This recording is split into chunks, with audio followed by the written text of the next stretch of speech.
গণ অভ্যুত্থানের 1 বছরে আমাদের আকাঙ্ক্ষা পূরণ হয় নাই। যে নতুন বন্দোবস্তের জন্য আমরা লড়াই করেছিলাম, জীবন দিয়েছিলাম, জীবন দিতে প্রস্তুত ছিলাম, সেই নতুন বন্দোবস্ত, নতুন বাংলাদেশ আমরা পাই নাই। ফলে আমরা সেই সময় থেকে এখন পর্যন্ত বলে এসেছি, এই জন্য আমাদের জুলাই গণ অভ্যুত্থান সমাপ্ত হয় নাই।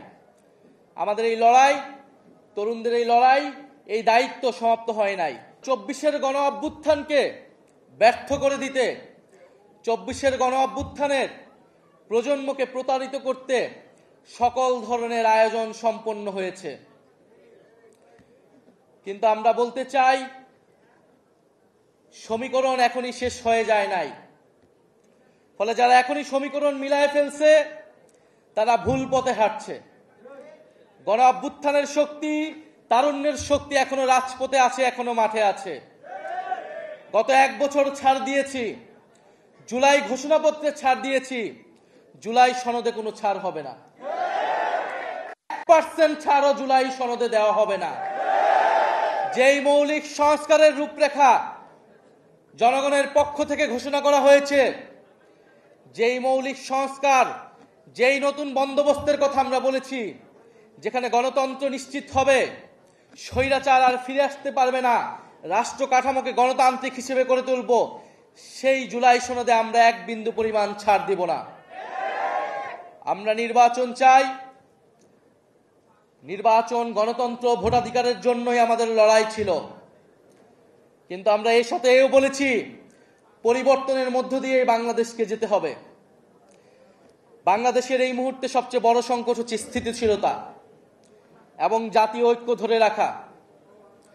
যদি রাজনৈতিক দলগুলো, রাজনৈতিক শক্তিগুলো নিজেদের মধ্যে জাতীয় ঐক্য ধরে রাখতে না পারে, দেশের স্থিতিশীলতা নিশ্চিতে নিজেদের মধ্যে ছাড় দেওয়ার মানসিকতা তৈরি না হয়, ফলে আরেকটি 1-11 আসবে। কারণ আমরা ইতিহাসে এটাই দেখেছি। আমরা মনে করি রাজনৈতিক সমস্যার সমাধান রাজনৈতিক দলগুলোকেই বসে করতে হবে এবং সেই সংস্কৃতি বাংলাদেশে কায়েম করতে হবে। যদি রাজনৈতিক দলগুলো ব্যর্থ হয়, লাভবান হবে ডিজিএফআই, লাভবান হবে অরাজনৈতিক শক্তি, লাভবান হবে বিভিন্ন বৈদেশিক শক্তি। আমরা গণ অভ্যুত্থানের পরে ফলে যেই জাতীয় ঐক্যের স্বার্থে, বাংলাদেশের স্থিতিশীলতার স্বার্থে গত 1 বছর ধরে গণ অভ্যুত্থানের শক্তি, বৈষম্য বিরোধী শক্তি, জাতীয় নাগরিক পার্টি বারবার ছাড় দিয়ে গিয়েছে। কিন্তু ছাড় দিতে দিতে আমরা শেষ প্রান্তে এসেছি। আমরা এবার ছাড় দিব না। আমরা এবার আদায় করে নিব যে গণ অভ্যুত্থানের পরে নতুন বাংলাদেশের প্রতিশ্রুতি আমরা দিয়েছি, যে গণতন্ত্র প্রতিষ্ঠার, বৈষম্যহীন বাংলাদেশ প্রতিষ্ঠার প্রতিশ্রুতি দিয়েছি। অন্তর্বর্তী সরকার যেই প্রতিশ্রুতি দিয়ে, যেই শহীদের রক্তের উপর দিয়ে প্রতিষ্ঠিত হয়েছে, সেই প্রতিশ্রুতি আদায় না করে এই সরকার যেতে পারবে না। সেই প্রতিশ্রুতি বাস্তবায়ন না হওয়া পর্যন্ত কোনো রাজনৈতিক দল ক্ষমতায় আসতে পারবে না। ফলে আমরা এখনো বলবো, আসুন জাতীয় ঐক্যের স্বার্থে, স্থিতিশীলতার স্বার্থে আমরা সেই প্রতিশ্রুতিগুলো একে একে পূরণ করি। বাংলাদেশের জুলাইয়ের প্রজন্মকে আমরা প্রতারিত হতে দিব না।